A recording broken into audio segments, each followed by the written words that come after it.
mga kababayan, ma'am sir, this is Jam, the Filipino channel lang niyo pong kasi today is August 21, 2026 at tayo ngayon ay papunta dito yan sa may Pasong Kasay.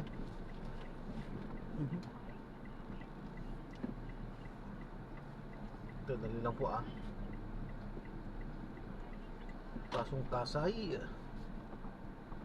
Street, San Vicente, Santa Maria, Bulacan. At dadalhin natin yan sa may Governor If Halili Avenue, Tamana, Santa Maria, Bulacan. Ako, puro Bulacan ng bato sa atin mana. Okay, so magbabalik po tayo mamayang konti po. Pag nakuha na po natin sila, disclaimer lamang po ang content po natin ni kalsada at hindi ang passenger. Kaya naman sakaniwan po na may marinig kayo mga pangalan ng lugar, pangalan ng tao, pangalan ng organisasyon sa government o private man yan, ay wala pong kinalaman ng channel na ito at wala pong pinapatungkulan. Lahat po ng pinag-uusapan dito ay pawang dito lamang po yan sa loob at wala pong pinapatungkulan sa labas. Magbabalik po tayo mamayang konti pag nakuha na po natin sila.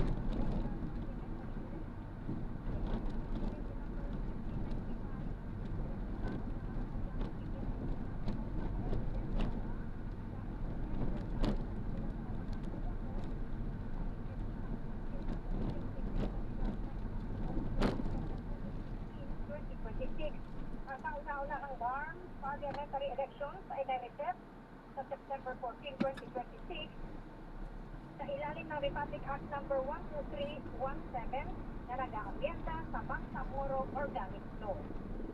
Ako si Tuesday Sangguniyo ng GMA Subradio D. Dilamobi, Balitang Totoo. Ang balitang ito ay nihatid sa inyo ng Potency Plus Zinc Advance. Sige lang kasi protektado ka. Ito ang Super Balita sa hapon. Target ng House Prosecution Panel na matapos sa katapusan ng Setyembre ang kanilang presentasyon ng mga testigo at ebidensya sa impeachment trial ni Vice President Sara Duterte. Ito ang sinabi ni House Prosecutor at People's Saro Party List Representative Terry Ridon matapos na nagsabihin ng pangalawang Pangulo na sana'y mapabilis ang pagliliti. Ayon kay Ridon, suportado ng prosecution na mapabilis ang proseso at matapos sa pinakamaagang panahon ang pagliliti. Ang susubukan ng prosecution na mga kumpleto ang presentasyon ng kanilang articles of impeachment sa katapusan ng Setyembre upang magkaroon ng pagkakataon ng depensa na mailatag ang kanilang mga saksi at ebidensya sa Oktubre hanggang Nobyembre. Sinabi ni Ridon na umaasa sila na tuluyang matatapos ang impeachment.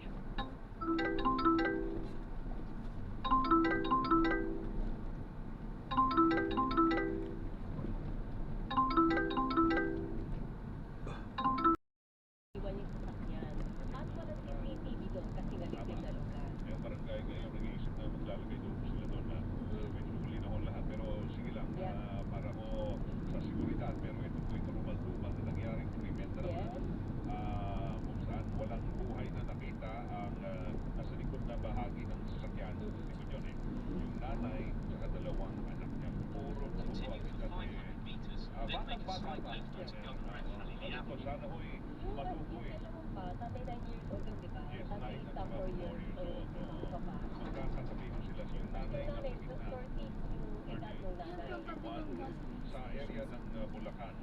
Dati, naalala nyo may accident rin ata bahagi ng taon noong araw ito. Last year pa yun. Meron ding bata na naalala mo yun. Nakita rin sa loob ng sasakyan. Wala ng buhay. Ngayon, eto na. At patuloy ang BNP ata, ano ka ng BNP noon ay kanina tayo gumawa ng reenactment. Pero ang punot dulo siguro kung anong motibo at sino gumawa, yun ang malagang malaman sa likod lang sa investigasyon niya dahil kung na makita na naman kung ano ito mangyayari. Tatlong buhay agad yung nawala, diba? Ay, basta Bulacan, ganitong estilo nila. Para gawin ito sa Makina. Ang beses ko na nasubukan to. At nasa ni Padre de Familia? Kunwari, 1,000 ang pera, magpapadaan. Ibang beses ko ng ano yan.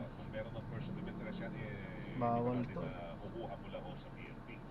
Wala tayong perang ganun kalaki. Pasok na Magkano lang pamasahe. Tapos ganun ang ano. Nakakainis. Basta Bulacan po, na-experience ko po.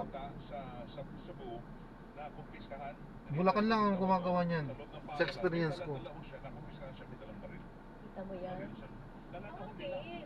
Ibig sabihin, wait lang. Kaya sabi magdadagdag 20. Ano yan? Tayo ng Yung kinain ng gasolina. Sinecheck na lang yung mga gamit. Wala eh, mahirap pagsabihan eh. Baka sabihan mo, oo, pwede naman eh. Kasi kung ano, pipersen ko, pwede naman eh. Sa gasolinahan, ang daming ano dyan eh. Nilagay sa bag, hindi dumaan Kaso nga lang, kasi dumaan sa dusara. Pinirate ka. Yan ang hirap sa ganitong hanap buhay. Pinapayagan kasi ng company ng ganyan. I-rate ka. Oh, sila ang pakikinggan ng company. Yes. So talagang Oh, sila yung nakaabuso, sila yung nakabala, sila yung ano, mali. Pero sila yung pakikinggan ng company. kulang muna. Diba? Dapat yung mga Ay, Diyos ko. Yan, so na-drop na natin sila. Maraming salamat po sa panonood. Hanggang sa muli. God bless. Paalam po.